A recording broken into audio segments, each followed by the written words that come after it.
Kú dédé àsìkò gbogbo ibi tẹ́ ti ń gbọ́ mi lé lóko tàbí lẹ́yìn òde, ẹ jẹ́ kí a gbàdúrà. Bàbá wa olùfẹ́ wa, àwọn agbẹ́yìnga fún àánú àti ojú rere tí a rí gbà. A dúpẹ́ fún oore ọ̀fẹ́ láti rí ọjọ́ ìṣẹ́gun.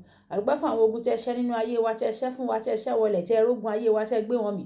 Ògo ní forúkọ mímọ́ yín. Ọ̀rọ̀ tí a ò gbéyàwó lẹ́ni kó ṣe ayé ẹ̀sẹ̀ ọkàn wa ní rere, ká jẹ́ olùgbọ́ àti olùṣe ọ̀rọ̀ náà. Èyí tí a gbàdúrà lórúkọ Jésù Kristi Olúwa, àmín.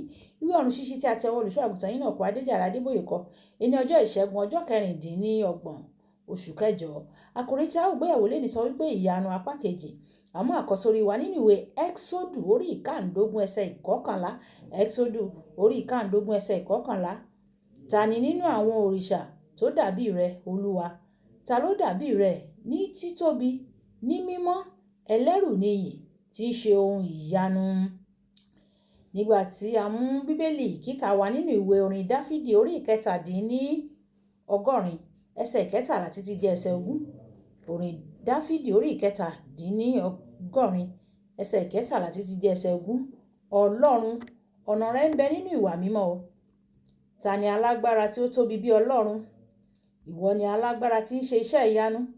Ìwọ ni ó ti fi ipá rẹ hàn nínú àwọn ènìyàn. Ìwọ ni ó ti fi apá rẹ ra àwọn ènìyàn rẹ padà, àwọn ọmọ Jákọ́bù àti àwọn ọmọ Jósẹ́fù. Omi rí ọ, Ọlọ́run, omi rí ọ, ẹ̀rù bà wọ́n ní tòótọ́. Ara ibú kò balẹ̀ o. Àwọsánmọ̀ da omi sílẹ̀, ojú sánmọ̀ ń ràn, ó rán ìró rẹ̀ jáde, ọfà rẹ̀ jáde pẹ̀lú rẹ̀. Ohùn àrá rẹ̀ sán ní ọ̀run, mọ̀nàmọ́ná kọ sí ayé. Ilẹ̀ wárìrì, ó sì mì. Ọ̀nà rẹ̀ ń bẹ ní òkun, àti ipá rẹ̀ nínú àwọn omi ńlá. Ìpasẹ̀ rẹ̀ ni a kò sì mọ̀. Ìwọ dá àwọn ènìyàn rẹ bí ọ̀wọ́ ẹran nípa ọwọ́ Mósè àti Árónì. Wàyí ẹ tẹ́tí bẹ̀rẹ̀ jẹ́ láti gbọ́ ohun tí olùṣọ́ àgùntàn yín náà kọ Adéjàre Adébóyè ní fún wa ní èní ọjọ́ ìṣẹ́gun. Nínú ìwé Dáníẹ́lì orí ìkẹfà ẹsẹ̀ kẹtàdínlọ́gbọ̀n. Ọba sọ pé òun yọ ni, ó sì ń gbanilà. Òun ṣe iṣẹ́ àmì àti iṣẹ́ ìyanu ní ọ̀run àti ní ayé. Òun ló gba Dáníẹ́lì là kúrò lọ́wọ́ agbára kìnìún. Mósè àti àwọn ọmọ Ísírẹ́lì, ó kọ́ wọn àwọn ni wọ́n kọ ọ̀rọ̀ tí ó wà nínú ẹsẹ̀ àkọ́sórí wa tòní yìí láti jẹ́rìí ìyanu Ọlọ́run lẹ́yìn tí ó gbà wọ́n lọ́wọ́ àwọn ará Íjíbítì. Wọ́n ti pàgọ́ níwájú òkun pupa o. Ọmọ ogun Ísírẹ́lì tó lágbára, ó sì ń lé wọn bọ̀ láti dá wọn padà sínú ìsìnrú. Wọn kò ní ibi tí wọ́n lè lọ, ṣùgbọ́n Ọlọ́run pàṣẹ fún Mósè láti na ọ̀pá rẹ̀ sórí òkun. Lójijì, òkun pín fún wọn láti rìn kọjá ní ẹ̀gbẹ́ kejì lórí ìyàngbẹ ilẹ̀. Wọ́n dé ẹ̀gbẹ́ kejì, wọ́n sì wo ẹ̀yìn wọn. Wọ́n rí àwọn ọmọ Íjíbítì tí wọ́n ti ń lé wọn bọ̀. Wọ́n ṣubú láàárín òkun, wọ́n sì rì sínú òkun kan náà tó pínyà fún àwọn ọmọ Ísírẹ́lì láti kọjá. Tí o bá wà níbẹ̀ ní ọjọ́ yẹn ni, o kò nílò láti ní kí a sọ fún ọ wípé Ọlọ́run jẹ́ Ọlọ́run ìyanu nítòótọ́. Ọlọ́run máa ń ṣe àwọn nǹkan tó máa ń mú kí àwọn ènìyàn ní ìyàlẹ́nu, kí wọ́n mọ rírì rẹ̀. Mo rìnrìn àjò lọ sí ilẹ̀ òkèèrè ní ìgbà kan. Nígbà tí mo sì dé pápákọ̀ òfurufú, n kò rí ọ̀kan lára àwọn ọmọ mi tó dá mi lójú wípé ó yẹ kí ó wà lára àwọn tí yóò pàdé mi. Mo béèrè nípa rẹ̀. Wọ́n sọ fún mi pé ó ń kú lọ ní ilé ìwòsàn.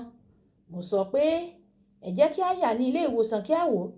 Nígbà tí a débẹ̀, wọ́n mú mi wọ inú yàrá kan níbi tí wọ́n máa ń fi àwọn aláìlera tó jẹ́ wípé wọ́n ti dá ọjọ́ ikú fún wọn láti ipasẹ̀ dókítà pé ó dájú pé wọn yóò kú.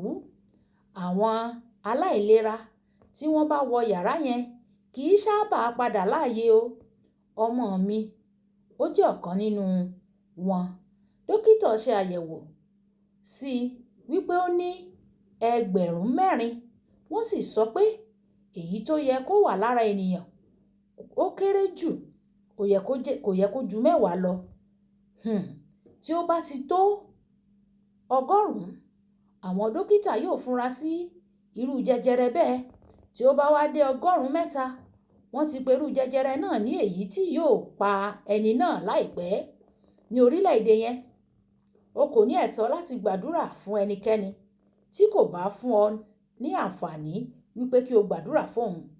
Nítorí náà, bó tilẹ̀ jẹ́ wípé ọ̀pọ̀lọpọ̀ ènìyàn ni wọ́n wà pẹ̀lú àwọn ọmọ mi yìí, mo gbàdúrà fún òun nìkan ṣoṣo, mo sì kúrò níbẹ̀. Ọjọ́ Sátidé ni ọjọ́ yẹn.